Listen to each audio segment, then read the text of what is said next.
जब आप किसी भी चीज़ की इंस्टॉलेशन करते हैं अपने मशीन के अंदर, तो एक प्रोग्रेस बार का एक ऑप्शन दिख रहा होता है आपको स्क्रीन पे, जो कि किसी भी प्रोसेस को शो कर रहा होता है कि कितना प्रोसेस ये कंप्लीट हो चुका है और कितना रिमेनिंग है। यानी जब आप किसी चीज़ को कॉपी पेस्ट करते हैं तो भी आपको एक प्रोग्रेस बार शो होता है आपकी स्क्रीन पर, ठीक है।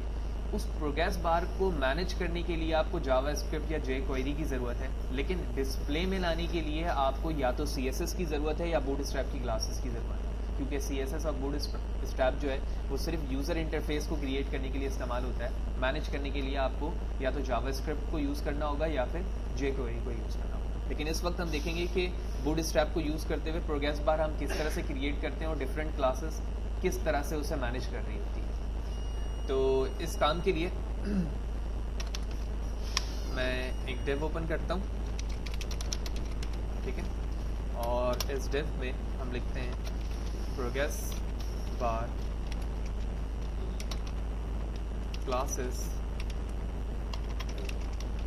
Bootstrap, okay. और क्लास आप देख रहे हैं एक प्रोग्रेस है, प्रोग्रेस बार एनिमेटेड है एंड प्रोग्रेस बार स्ट्रिप्ड है। तो सबसे पहले तो मैंने प्रोग्रेस बार लिया, इसमें टेक्स्ट लिखने का मतलब सिर्फ और सिर्फ विजिबिलिटी है, ठीक है। कंट्रोल एस करता हूँ,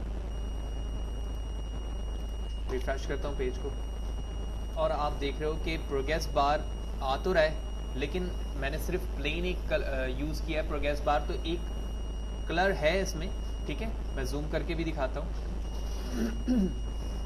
तो आप देख रहे हैं कि ना सिर्फ ये कर्व है यहाँ से, बल्कि ये 100% विड्थ के साथ आपके पेज को कवर कर रहा है। जो कलर आपके इस कलर पे मैनेज था या कंटेनर फ्लूट के अंदर मौजूद है, वही कलर यहाँ पर भी आ रहा है डिफ़ॉल्ट, ठीक है।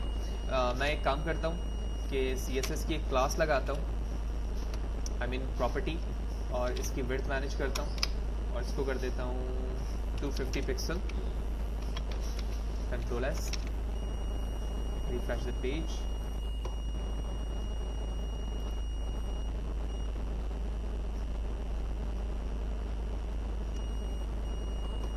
तो अब इसका साइज छोटा हो चुका है, ठीक है। यहाँ तक आ रहा है, ठीक है। मैं जूम करूँगा तो जाहिर सी बात है वो विड्थ ज़्यादा दिखा रहा है। आप देख रहे हैं यहाँ तक इसके साइज एंड हो चुका है, ठीक है, विड्थ की वजह से, और ये कर्व की वजह से हमें एक प्रोग्रेस बार को शो कर रहा है, ठीक है, क्योंकि मैंने टेक्स्ट लिख दिया इसलिए उस प्रोग्रेस बार के अंदर टेक्स्ट लिखा हुआ आ रहा है। नाउ मूव अहेड, अब मैं इस प्रोग्रेस बार को मैनेज करता हूँ मज़ीद आगे। तो पहले ये सिर्फ प्रोग्रेस के लिए था, अब ये प्रोग्रेस बार के लिए, तो लिहाजा मैं प्रोग्रेस यहाँ से हटाता हूँ और मैंने इसको किस में कन्वर्ट कर दिया, प्रोग्रेस बार में। Control S and refresh the page. तो जूम करते हैं, तो ये पूरे एरिया पर जो है वो प्रोग्रेस बार के लिहाज से एक रेक्टेंगल शेप क्रिएट कर रहा है, ठीक है।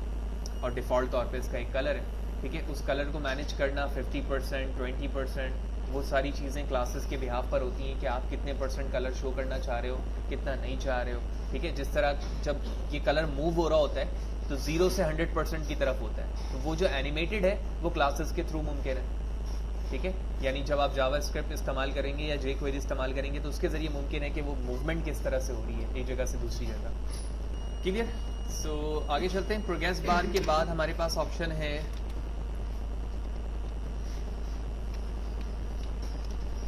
Progress bar animated. तो मैंने इसे यूज़ किया, कंट्रोल एस किया और पेज को रिफ्रेश करता हूँ, तो इसका एडिशनली कोई इफेक्ट नहीं आया अभी, ऑल्दो ये सिर्फ और सिर्फ एक एनिमेशन शो करता है इसके ऊपर। तो मैं एक काम करता हूँ, इस प्रोग्रेस बार के बजाय मैं प्रोग्रेस बार स्ट्रिप्ड भी यूज़ करता हूँ और साथ ही साथ प्रोग्रेस बार एनिमेटेड भी यूज़ करता हूँ। Control S,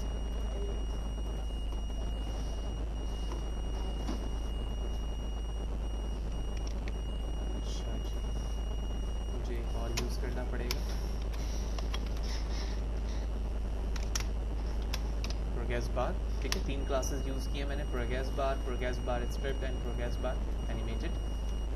control S, refresh the page, और अब आप सक्सेसफुली देख रहे हो कि प्रोग्रेस बार के अंदर एक एनिमेटेड का इफेक्ट आ रहा है, ठीक है, जो कि करंटली किसी भी ऑपरेशन को शो कर रहा है, ठीक है। यानी ये ऑपरेशन इस वक्त रनिंग स्टेज पर है। अगर आप विंडोज़ इस्तेमाल करते हैं और विंडोज़ के अंदर ये इफेक्ट देखते हो कि जब कोई चीज़ इंस्टॉल हो रही होती है तो बार बार एक शेड्स मूव होता है ग्रीन कलर पे, यानी ग्रीन कलर का अगर प्रोग्रेस बार है तो लेफ़्ट से राइट की तरफ ग्रीन कलर तो आगे मूव हो ही रहा होता है, लेकिन एक स्पार्किंग इफेक्ट होता है जो लेफ़्ट से राइट तक बार बार मूव होता हुआ दिखा रहा होता है, ठीक है, जो कि उस एनिमेशन को शो करता है। वो एडिशनल एनिमेशन है, बूटस्ट्रैप के थ्रू नहीं है। जैसे मैंने पहले जिक्र किया कि बहुत सारे इफेक्ट के लिए या ऑपरेशन के लिए आपको जावास्क्रिप्ट या फिर बूटस्ट्रैप की ज़रूरत होती है। तो इस सेशन पे देखा कि प्रोग्रेस बार क्या है, ठीक है, प्रोग्रेस बार किस तरह से क्रिएट करते हैं और किस मकसद के लिए बनाते हैं, और ये 3 क्लासेस जो मैंने एक साथ ज्वाइन की है ये बूटस्ट्रैप में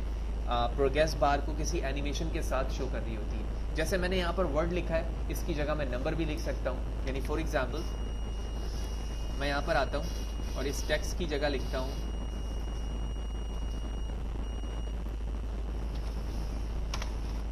100%, कंट्रोल एस, जूम आउट, ठीक है। तो इसका मतलब है कि ये पूरा एरिया जो है वो 100% तक क्या कर चुका है, अपने आप को रिजर्व कर चुका है, और ये प्रोग्रेस बार इस वक्त 100 पोजीशन पे। मूवमेंट के लिए हम मज़ीद दूसरी क्लासेस का इस्तेमाल करते हैं कि इसे किस तरह से मूव करवाना है या फिर नहीं करना।